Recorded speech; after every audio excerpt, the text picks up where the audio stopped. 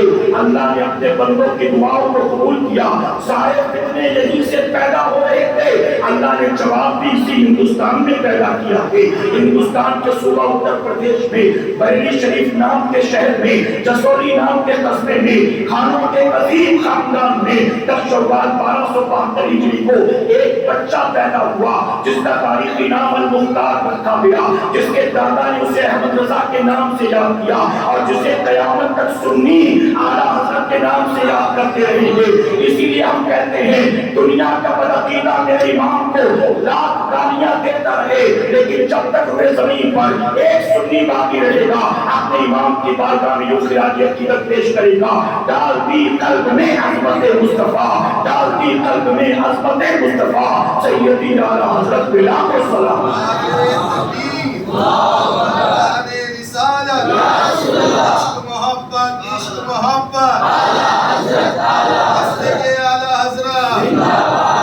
اعلیٰ حضرت عظیم البرکت نے 4 سال کی عمر میں قرآن مقدس کا ناظرہ مکمل فرما لیا۔ محبت سے کہیں ہمارے یہاں 4 سال کا بچہ ممکن ہے کہ گالی دینے میں فارورڈ ہو جائے، لیکن قرآن شریف کا ناظرہ کتنوں کا مکمل ہوتا ہے بلا بتائیں؟ جب آپ 6 سال کے ہوتے، یہ تاریخی بات ہے، جب آپ 6 سال کے ہوتے فرمایا گیا بریلی شریف میں عید میلاد النبی کے موقع پر بہت بڑا جلسہ ہوتا ہے، آس پاس کے 25-30 گاؤں کے لوگ جمع ہوتے ہیں، یعنی ہزاروں کی بھیڑ ہوتی ہے، اور 6 سال کی عمر میں میرے امام نے میلاد النبی کے منبر پر کھڑے ہو کر 2 گھنٹے میرے آقا کی میلاد بیان فرمائی۔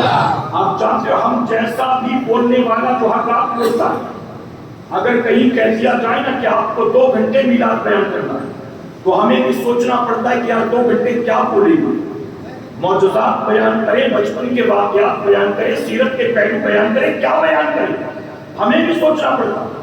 لیکن 6 سال کی عمر میں آپ نے 2 گھنٹے میرے نبی کی میلاد بیان کی۔ جب آپ 13 سال کے ہوئے، 13 سال 10 مہینے 4 دن، چلو 14 سال پکڑ لیں، بعض لوگوں نے 14 دن، 14 سال کی عمر میں فرماتے اسی دن میرے سر پر دستار فضیلت رکھی گئی۔ محبت سے کہیں اسی دن میرے سر پر دستار فضیلت رکھی گئی۔ 14 سال میں میرا امام عالم فاضل ہو گیا، اور یہاں 15 سال کے لڑکوں کو صحیح سے وضو کرنا نہیں آتا۔ آ کر جمعہ کے دن دیکھ لو وضو کا نہیں کرتا، ایک آدمی وضو کر رہا ہوگا 3 پیچھے لائن لگا کے کھڑے ہوئے اور پھر کہیں کہ جلدی کر خطبے کا ٹائم ہو گیا، جلدی کر جماعت کا ٹائم ہو گیا۔ ایک تو بیچارے کو آتا نہیں، اوپر سے یہ 4 آدمی اور پریشر بنا رہے، الٹا سیدھا کر کے جائے گا اور پھر یہ سوچے گا اللہ قبول کرنے والے، یعنی بندہ کچھ نہیں کرے گا، سب اللہ ہی کرے گا۔ تیرا وضو صحیح نہیں اللہ معاف کرے گا، غسل صحیح نہیں اللہ معاف کرے گا، نماز صحیح نہیں اللہ معاف کرے گا، تو کچھ نہیں کرے گا، سارا ذمہ اللہ کا۔ 14 سال کی عمر میں آپ کے سر پر دستار رکھی گئی، دستار فضیلت، اور فرماتے یہی وہ دن تھا جس دن میں بالغ ہوا، جس دن میں بالغ ہوا، اور اسی دن 14 سال کی عمر میں آپ نے اپنی زندگی کا پہلا فتویٰ لکھا۔ اے سبحان اللہ، مسئلہ نہیں میرے بھائی، مسئلہ نہیں، فتویٰ، اور وہ بھی فتویٰ کتنا کمپلیکیٹڈ تھا۔ کسی نے سوال لایا تھا آپ کے والد کے لیے، اپنی ذہنی آزمائش کے لیے آپ نے اس کا جواب لکھا۔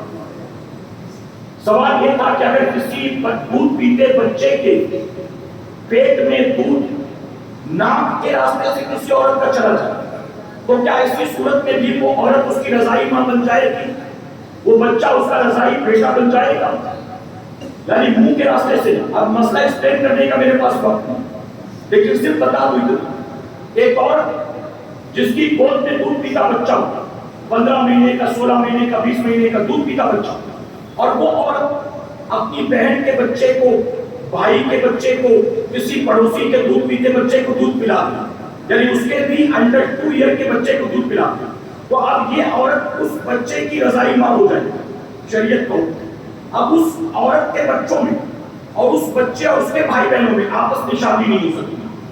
تو سوال یہ کیا گیا کہ دودھ ناک کے راستے سے گیا تو کیا اپنی رجل کا مسئلہ لاگو ہوگا؟ میرے امام نے قرآن و حدیث کی روشنی میں جواب لکھا، والد محترم آئے تو جواب سامنے پیش کیا، کہا حضور یہ سوال آیا تھا میں نے جواب لکھا، دیکھیں آپ کے والد نے جواب دیکھا، دیکھنے کے بعد پیشانی کو بوسہ دیا. اس کے بعد کہا احمد رضا آج سے فتوے دینے کی ذمہ داری ہم تمہارے کاندھوں پر رکھتے ہیں. یعنی 14 سال میں مفتی بن گئے کہ میرے امام نے فتویٰ دینا شروع کیا. آپ جانتے ہو ہم کیا کہتے ہیں؟ اعلیٰ حضرت نے کہا فلاں کافر فلاں کافر، اس کے ساتھ آئے تو تم بھی کافر، اس کی شادی میں گئے تو تم بھی کافر. ہم کو لگتا ہے امام احمد رضا نے زندگی پر کافر بنانے کے فتوے دیے. ارے نہیں، 14 سال کی عمر میں میرے امام نے پہلا فتویٰ دیا کہ پوری زندگی فتویٰ دیتے رہے، اور جب عمر بھر دیے گئے فتووں کو جمع کیا گیا تو جانتے فتاوی رضیہ شریف کی 22 جلدیں جہازی شکل میں سینکڑوں صفحوں پر مشتمل تیار ہو گئی. آپ نے جو زندگی پر فتوے دیے فتاوی رضیہ کی 22 جلدیں تیار ہوئی ہیں. ارے کہنے والے کہتے ہیں فتاوی عالمگیری اورنگزیب عالمگیر نے لکھوایا تھا. 300 علماء کو بٹھا کر جو کام 300 علماء نے بیٹھ کر کیا تھا امام احمد رضا نے اکیلے کرنا مرنا دیا. اسی لیے کہتے ہیں ڈاکٹر اقبال نے جب اعلیٰ حضرت کو پڑھا نا، آپ کی کتابیں پڑھی تو 2 روایتیں لکھی. ایک تو آپ نے فرمایا کہ اگر امام احمد رضا امام اعظم کے زمانے میں پیدا ہوتے تو امام اعظم انہیں اپنا شاگرد بنا لیں. اور ایک دوسری روایت، جب آپ نے اعلیٰ حضرت کو پڑھا تو آپ نے کہا اللہ نے احمد رضا کی شکل میں ہند والوں کو ایک بار پھر سے امام اعظم عطا کر دیا. امام اعظم وہ ہیں اعلیٰ حضرت وسیع البرکت. اب چونکہ وقت ہو گیا فاتحہ بھی کرنا تو اپنی گفتگو سمیٹتا ہوں. 2 باتیں عرض کروں گا، اجازت ہے آپ کی، اور اپنے وقت کے اندر ہی عرض کروں گا 2 باتیں. میرے پیارے آقا کے کہتے اس وقت میرے امام پر پوری دنیا میں ریسرچ ہو رہا اور پوری دنیا میں لوگ میرے امام کو پڑھ کر ڈاکٹریٹ کی ڈگری لے رہے ہیں، پی ایچ ڈی کر رہے ہیں پوری دنیا میں. اور صرف ہندوستان پاکستان نہیں، انڈونیشیا نہیں. آپ جانتے ہو نیو یارک میں کنز الایمان پر ریسرچ ہو رہا ہے. سبحان اللہ. کنز الایمان جو ترجمہ ہے میرے امام کا، اس پر ریسرچ ہو رہا ہے نیو یارک میں. کسی ملک میں ہدایت بخشش پر ریسرچ ہو رہا ہے. آپ کی جو کتابیں ہیں، آپ کی شخصیت ہی نہیں، آپ کی سیرت ہی نہیں، بلکہ آپ کی لکھی کتابوں پر پوری دنیا میں ریسرچ ہو رہا ہے. اور کئی لوگ ایسے جو آپ کو پڑھ کر آج پی ایچ ڈی کر کے ڈاکٹر کی ڈگری لے کر گھوم رہے ہیں. میرے امام کو پڑھ میری ایک ملاقات ہوئی تھی ایک بہت بڑی یونیورسٹی کے پروفیسر سے. انہوں نے مجھ سے کیا کہا جانتے؟ انہوں نے مجھ سے کہا کہ صرف امام احمد رضا نہیں، دنیا میں بہت سے لوگ گزرے ہیں جن پر ریسرچ کی گئی، پی ایچ ڈی کی گئی. ہٹلر بھی ہے، گاندھی جی بھی ہے، نیوٹن بھی ہے، بہت ساری شخصیات ہیں جن پر ریسرچ کی. لیکن وہ کہتے ہیں کہ دنیا میں جتنے لوگوں پر بھی ریسرچ کی گئی نا، ایک ٹائم کے بعد ریسرچ کمپلیٹ ہو گیا، ریسرچ کرنے والے نے تھیسس لکھ کر مکمل کر دیا اس کی ریسرچ کو، پیدا ہونے سے لے کر مرنے تک پوری کتاب مکمل کر دی، اس کی زندگی پر سارا ریسرچ مکمل. لیکن امام احمد رضا خان فاضل بریلوی تنہا وہ ہیں جن پر ریسرچ ختم ہونے کا نام نہیں لیتا. وہ کہتے ہیں ابھی ہم ایک گوشے پر ریسرچ کرتے رہے، ایک گوشے پر وہ کمپلیٹ نہیں ہوا کہ 2-4 نئے گوشے سامنے آ گئے. اور آپ کو سن کر تعجب ہوگا، دنیا کی سب سے بڑی یونیورسٹی آکسفورڈ یونیورسٹی میں تقریباً 32 علوم پڑھائے جاتے ہیں. امام احمد رضا خان فاضل بریلوی کے بارے میں جو نئی ریسرچ آئی ہے، اس ریسرچ کے مطابق علماء کہتے ہیں امام احمد رضا کو اللہ نے 100 سے زیادہ علوم پر مہارت عطا فرمائی. 100 سے زیادہ علوم پر. اب ایک تلخ بات درس کروں، اعلیٰ حضرت کو اللہ نے 100 سے زیادہ علوم پر مہارت عطا. بعض لوگوں نے لکھا 105 علوم. چلیے 105 مان لیں یا 100 مان لیں، آج ہمارے یہاں جب بھی محفل ہوتی نا اعلیٰ حضرت کے نام 2 ہی چیزیں بیان کی جاتی ہیں.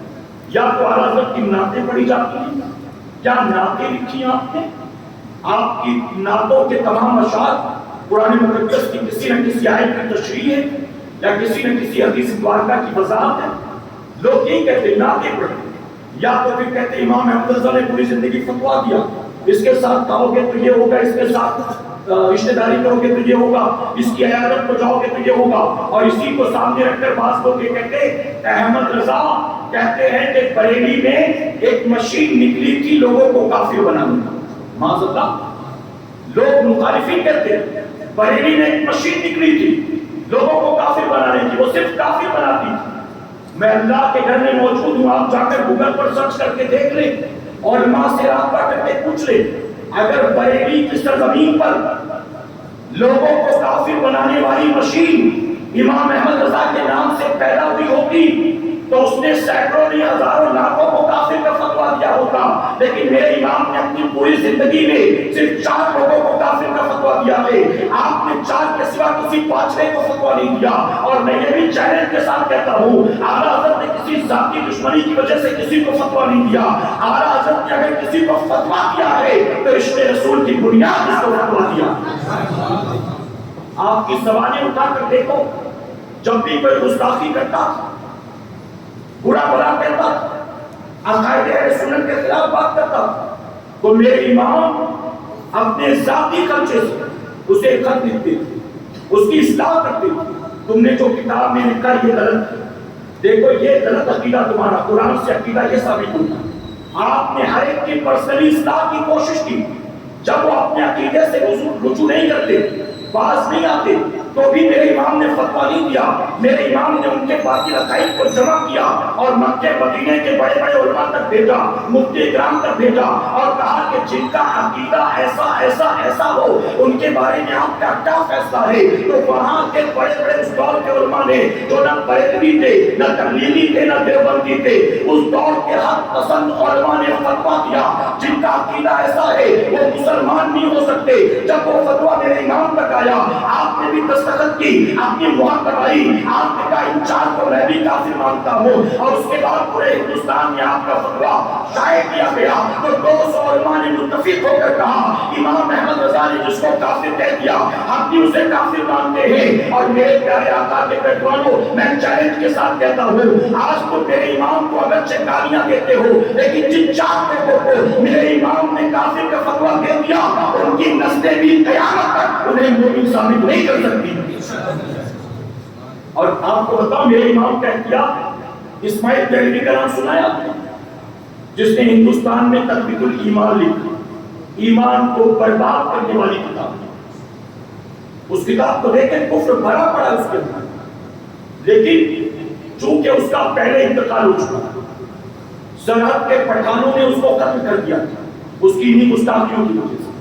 اعلیٰ حضرت نے اس کے بارے میں تحقیق کی، کتابیں تو کفر سے بھری پڑی، لیکن اس کے بارے میں یہ مشہور ہو گیا کہ مرنے سے پہلے اس نے توبہ کر لی، مرنے سے پہلے اس نے رجوع کر لیا تھا باقی عقائد سے۔ اس کے بارے میں چونکہ مشہور ہو گیا، کتاب کفر سے بھری، لیکن اس کے بارے میں مشہور یہ تھا عوام میں کہ اس نے رجوع کر لیا تھا، توبہ کر لی تھی، تو میرے امام کا احتیاط دیکھے آپ نے اسے بھی کافر کا فتویٰ نہیں، اسے بھی۔ میرے پیارے آقا کے کٹوانوں، تو بریلی میں کوئی کافر بنانے والی مشین نہیں کھلی، بریلی میں جو مسلمانوں کے لبادے میں مسلمانوں کے ساتھ دھوکہ دہی کر رہے تھے، ایسے مشرکین کو بے نقاب کرنے والی مشین پیدا ہوئی۔ آپ نے بے نقاب کیا، کافر فتویٰ نہیں کیا، آپ نے بے نقاب کیا، یہ مسلمان بنے پھرتے مسلمان نہیں ہے، یہ تو مسلمانوں کے لبادے میں مشرکین۔ اور دوسری چیز جو اہم چیز عرض کرنا چاہتا ہوں، اجازت ہے آپ کی؟ میرے پیارے آقا کے پیروانوں، اعلیٰ حضرت عظیم البرکت کو اللہ نے 100 سے زائد علوم پر مہارت عطا کی۔ ہماری محفلوں میں یا تو بات ہوگی ناموں کی، یا تو بات ہوگی ان کے فتاووں کی، علاوہ اس کے جو باقی علوم تھے اس پر بات کیوں نہیں ہوتی؟ اعلیٰ حضرت آپ کا خوف، آپ کے خوف خدا کا عالم کیا تھا؟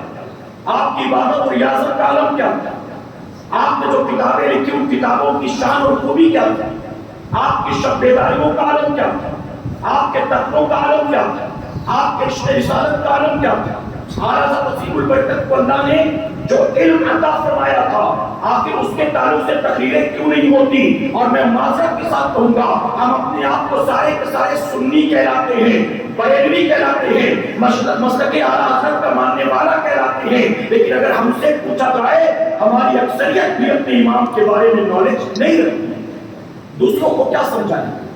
آپ جانتے میرے امام کی خوبی، میں یہ کئی سالوں سے بولتا ہوں، میرے امام کی شان آج اگر صحیح طور پر ہماری محفلوں میں یہ بتایا جائے امام احمد رضا خان فاضل بریلوی کون ہے، میں باقی عقائد والوں کو چیلنج کر کے کہتا ہوں امام احمد رضا کیا ہیں، کون ہیں؟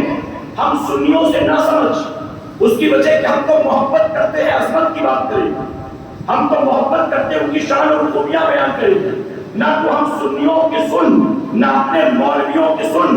امام احمد رضا خان فاضل بریلوی کو اگر سمجھنا چاہتے ہو، گوگل پر جا کر سرچ کر یا کسی لائبریری میں چلے جا، اور امام احمد رضا نے جو 1000 سے زائد کتابیں لکھی ہیں، کسی ایک کتاب کا مطالعہ کر لے، اپنی نگاہوں سے بغض و عداوت کی اینک اتار اور میرے امام کی کسی کتاب کو پڑھ۔ میں چیلنج کے ساتھ کہتا ہوں، ابھی تو چند صفحے پڑھے گا، تجھے خود ماننا پڑے گا امام احمد رضا کسی بدعتی کا نام نہیں ہے، بلکہ نبی کے عشق صادق کا نام امام احمد رضا۔ میرے امام نے نہ باطل فرقے والوں کو بخشا اور نہ جو سنیوں نے خرافات تھے اس کو چھوڑا۔ آپ نے جہاں رد وہابیہ فرمایا، وہیں آپ نے رد بدعت و منکرات بھی فرمایا۔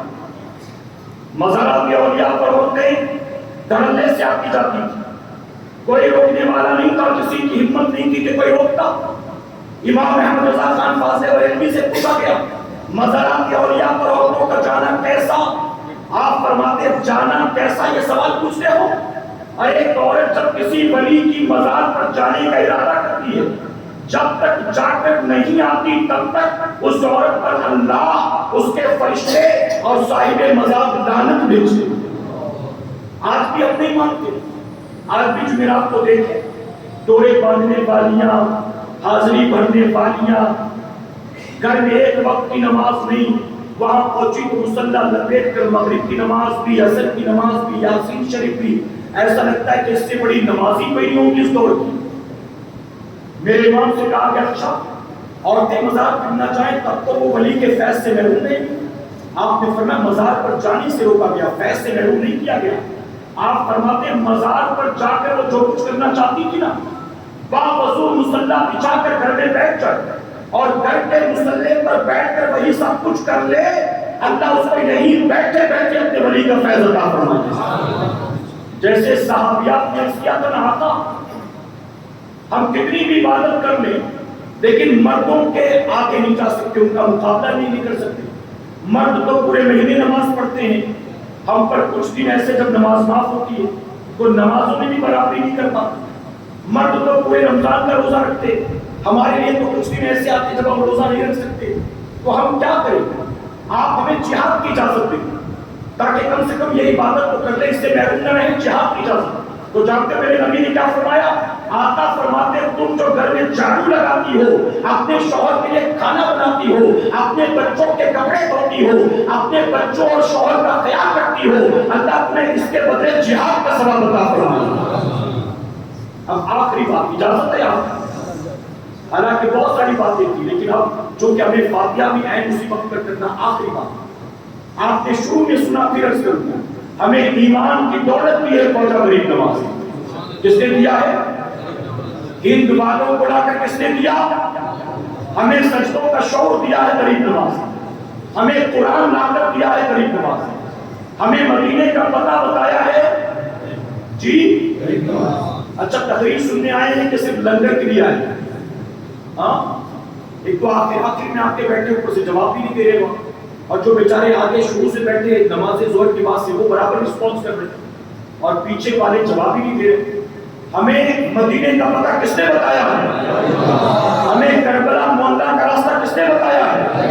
لیکن جب اس ملک میں باقی فرقے کھڑے ہو گئے تھے، ایمان عقیدے کے لٹیرے پیدا ہو گئے تھے، تو ایسے میں ہمیں یہ کہنا پڑے گا ہمیں ایمان کی دولت عطا کر دی ہے، خواجہ غریب نواز نے ہمارے ایمان کو بچایا ہے بریلی کے تاجدار، ہمیں سجدوں کا شعور دیا ہے خواجہ غریب نواز نے، ہمارے سجدوں کی حفاظت کی ہے بریلی کے تاجدار نے، ہمیں قرآن لا کر دیا ہے خواجہ غریب نواز نے، ہمارے قرآن کی حفاظت کی ہے بریلی کے تاجدار نے، ہمیں مدینے کا پتہ بتایا ہے خواجہ غریب نواز نے، ہمیں مدینے والے کی محبت کا جام پہنایا ہے بریلی کے تاجدار نے، ہمیں کربلا معاملہ کا راستہ بتایا ہے خواجہ غریب نواز نے، ہماری گردن میں کربلا والوں کی غلامی کا پٹا ڈالا ہے بریلی کے تاجدار نے۔ اس لیے ہم سنی کہتے ہیں ڈال دی قلب میں عظمت مصطفیٰ، ڈال دی قلب میں عظمت مصطفیٰ، سیدی اعلیٰ حضرت پہ لاکھوں سلام، سیدی اعلیٰ حضرت پہ لاکھوں سلام۔ اللہ ہمیں اور آپ کو اپنے امام کے نقش قدم پر چلنے کی توفیق عطا فرمائے، ان کے عشق رسول کا ذرہ عطا فرمائے۔ میرے پیارے آقا کے کردوانوں، درمیانی گفتگو مجھ سے جانی انجانی میں کوئی غلطی خامی رہ گئی، آپ سب کو گواہ بنا کر علماء کی موجودگی میں سچے دل سے توبہ کرتا ہوں، رب میری توبہ قبول فرمائے اور ہماری اس محفل پاک کو میرا قریب قیامت میں ہمارے لیے، ہمارے والدین کے لیے بخشش اور نجات کا ذریعہ بنائے۔ وما علینا الا البلاغ۔ آپ جب جانے لگے تو باہر ہمارا مکتب آیا ہوا ہے، مکتب سے اب چونکہ انڈیکس پڑھ کے ٹائٹل پڑھ کے بتانے کا موقع نہیں، آپ مکتب پر خود جائیں، کتابیں دیکھیں، آپ اس کے انڈیکس کو پڑھیں اور کتابیں حاصل کرنے کی کوشش کریں۔ یہ بہت ہی خوبصورت کتاب ہے، چھوٹی چھوٹی دعاؤں کی، چھوٹی چھوٹے درود شریف کی فضائل بہت بڑے بڑے، آپ اسے بھی جاتے جاتے لیتے جائیں۔ تحفے نبی حضور مفتی اعظم علیہ رضوان کی لکھی ہوئی تعویذ، رزق میں برکت کے لیے کوئی کام نہ بنتا ہو تو اس میں غیبی آسانی کے لیے، شادی بیاہ میں رکاوٹ ہو تو مدد کے لیے آپ سے گزارش ہے کہ آپ جاتے جاتے مکتب سے بھی حاصل کریں، اور ساتھ ہی مکتب پر مٹی کے برتن بھی موجود ہیں۔ آپ جانتے ہیں کہ کسی نبی نے میلمائن کے پلیٹ میں، پلاسٹک کے پلیٹ میں، تھرموکول میں کبھی نہیں کھایا، سارے انبیاء مٹی کے برتن استعمال کرتے تھے، اور میرے آقا نے فرمایا کہ فتنوں کے دور میں جو میری ایک سنت کو زندہ کرے گا اللہ اس کو 100 شہیدوں کا ثواب عطا فرمائے گا۔ آپ جاتے جاتے مٹی کے برتن میں، اسی طرح میرے آقا فرماتے جن کے گھر میں مٹی کے برتن ہوتے ہیں فرشتے اس گھر کی زیارت کے لیے آیا کرتے ہیں، تو آپ جاتے جاتے مکتب سے مٹی کے برتن، کتابیں وغیرہ ضرور لیں۔ یاد رکھیں آپ یہ جو مکتب سے چیزیں خریدتے ہیں نا، تو ان پیسوں کے ذریعے آپ گویا دین کے کام میں مدد کر رہے ہیں۔ ہم آپ سے کوئی چندہ نہیں لیتے، کوئی رسید لے کے نہیں گھومتے، لیکن فائنینشیل سپورٹ ہوتا ہے آپ کا اس کے ذریعے کہ اس سے دین کا کام چلتا ہے۔